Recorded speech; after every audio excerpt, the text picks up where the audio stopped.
स्वतःच्या कर्तृत्वानं हजारो घर निर्माण केली आणि तो त्या घरातला एक महत्वाचा घटक आहे.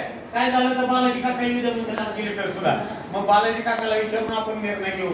म्हणजे बालाजीचं कार्य हे अतुलनीय आहे, फार कौतुकास्पद अशा प्रकारचं आहे. आणि इथं जमलेल्या लोकांनी प्रत्येकानं कमीत कमी 10 लोक होईना त्या मूर्तीच्या संकल्पासाठी तयार करावी. कारण बालाजीला पैसा नको आहे, फक्त लोकांचा सहभाग महत्वाचा आहे.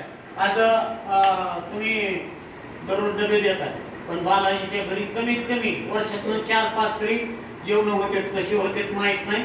आणि त्या प्रत्येक कार्यक्रमाला विशेष म्हणजे दत्त महाराज हजर असतील, हे महत्वाचं आहे. आणि त्यांच्या हातून पूजा झाल्यानंतर ते कार्यक्रमाला सुरुवात होते. आज भानुसारखा एक सेवक आहे तुलाकेश्वरमध्ये परिसर, ते तिथल्या भांडाराचं काम करतोय. त्या कामातून प्रेरणा घेऊन आणि स्वामीच्या रूपानं काहीतरी आज संस्थेचं पहिलं काम होतंय.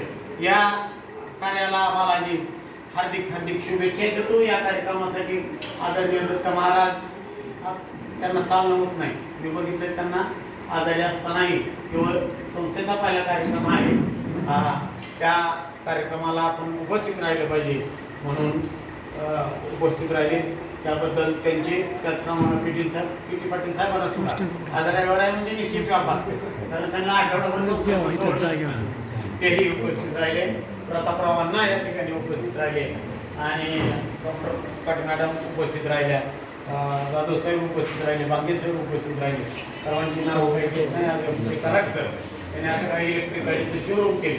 म्हणजे पर्यावरणाचं या स्वामी समर्थाच्या माध्यमातून काहीतरी बोध घेऊन त्यांनी इलेक्ट्रिक गाडीचं शोरूम उघडलं. असं परवा मला सांगितलं त्यांनी का मला त्याला बोलवलं ना अजून पण असं काही ना काही पती पत्नी दोघंही या भक्ती मार्गामध्ये आहेत.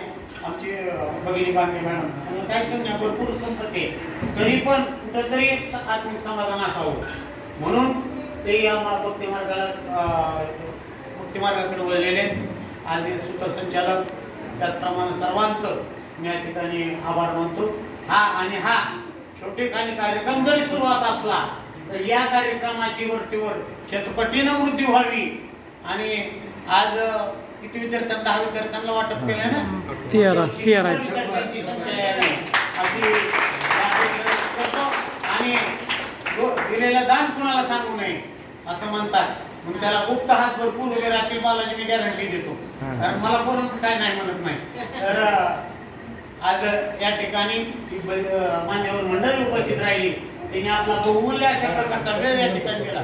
आज बिजली सुद्धा काय कामात असते माहित ना, अलीकडे आमची गाठ पडत नाही.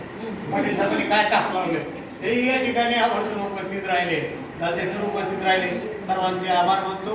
फोटोग्राफरने सर्वांना योग्य वेळ कॅमेऱ्यामध्ये कैद केलं, फोटोग्राफरचे आभार मानतो.